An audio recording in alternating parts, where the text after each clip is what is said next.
Well, he's one of 5 brothers, all named after their famous father. George Foreman III has distinguished himself in both boxing and business. And now he's also the author of a new book. He's a fitness trainer, boxer, and son of the legendary fighter and grill maker, George Foreman. And like his father, George Foreman III has fought his way to victory inside and outside the ring. In his new book, The Fighting Spirit, George shares 12 laws he's learned to help you beat anything life throws your way. All right, please welcome to the 700 Club, George Foreman III. George, it's such a pleasure to meet you. George, I got to ask you, what was it like growing up in a house with all your brothers, all 5 of you named George Foreman? You know what? It was, you learn to be a fighter at a young age.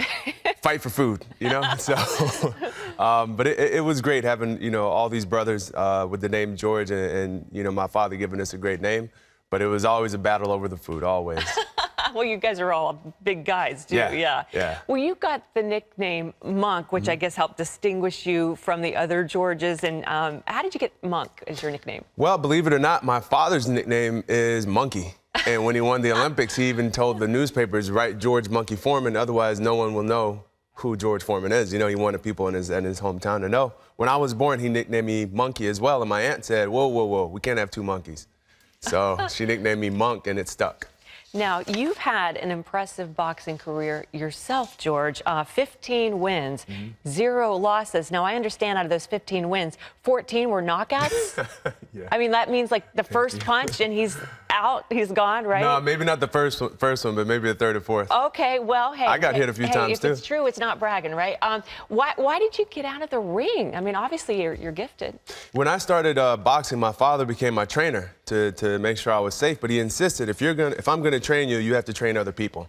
And so I spent more time training others than even training myself, and found out quickly I have a love for that, even more so than I do doing boxing myself. You'd have to beg me to leave the gym when I was training someone else. When I was training myself, I'd be begging to leave the gym. Yeah. And so that's what it was. I found my passion. Initially, it was business, and then I found that I love helping people. How can I turn this into a business? But your dad, when he really didn't want you to fight. Absolutely not. No, but when you made up your mind to do it, he said, okay, I'm gonna train you then. Yeah, he would have never pushed or suggested that I fight, but I had trained for a year before he even came into the gym to watch me. Well, your face looks pretty good. Well, thanks to him. Thanks to him. But I guess he realized this dummy's going to do it anyway, so I better go look after him. Well, you've written an amazing new book called The Fighting Spirit, George. And in here, you have a lot of life lessons in this book, some that your father taught you. What would you say is the greatest lesson that you learned from your dad?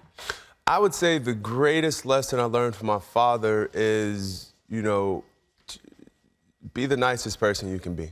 You know, there's always going to be someone who's smarter than you, who's got more money, who's got more friends, who's got, you know, all these different gifts. They're faster, whatever it is in sports, but you can be the nicest person in the world. You can claim that. You can get out and say, no one's going to treat you or the human beings better than I can treat them. He said, no one can take that away from you. So that's the one thing I take from him. Wake up every morning trying to be the nicest person in the world. You know, and when let's face it. He's nicer than me. I can't take it. Really? He's got me beat. Wow. Well, and let's face it, at the end of our life, nobody's going to really care about all of our titles and crowns. They're going to remember, was that person nice to me? You know, how did they make me feel? And so you're right about that. Well, you live in Boston now. You have a fitness center. They're called The Club. And there you have a motto, everybody fights. What do you mean by that? You know, my fitness center is more like a community, and everybody fights. I'd rather give you stories to tell you what that means. Sure. So, for instance, there's people who send us their stories. There's a guy named Jeff Whitley in South Carolina, Charleston. Sure. Lost his business, failed. You know, the business failed. Okay. And yet he has 5 mouths to feed. So now he's a limo driver, just so that he doesn't have to leave and be away from his family to make money. He said, I'm going to drive so I can be with you guys every day, because he knows more important than money is time. So he's doing something that's not his dream, but so that he can stick with his family, because he had options to, you know, go somewhere else and work for $100K a year and send money back. That's a fighter. There's this guy named Brendan in Colorado. His baby, he's fighting for his newborn to stay alive. It's been a year in the hospital every week, him and his wife. That's everybody fights. Right. It's these stories. A lady named Colleen who goes to my gym, 33 years old, diagnosed with MS. And since then, she's ran 3 Boston marathons. Oh, my goodness. And that's what Everybody Fights is all about. Life is a fight. Turning around and fighting back. Sometimes it's a fight just to get to the gym, George. You know what I'm talking about? Just to get out of bed for some people. Now, altogether in your book, you write about the 12 fight laws. And how have these principles helped you overcome adversity?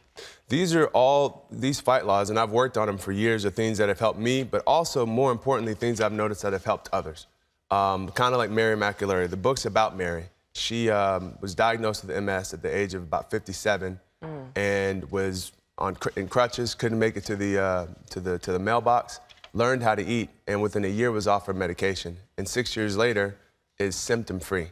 And it's more about saying, what have I noticed that works in business, works in life, applies to everybody and everything? What are these laws, and how can they help others? It's not so much about me.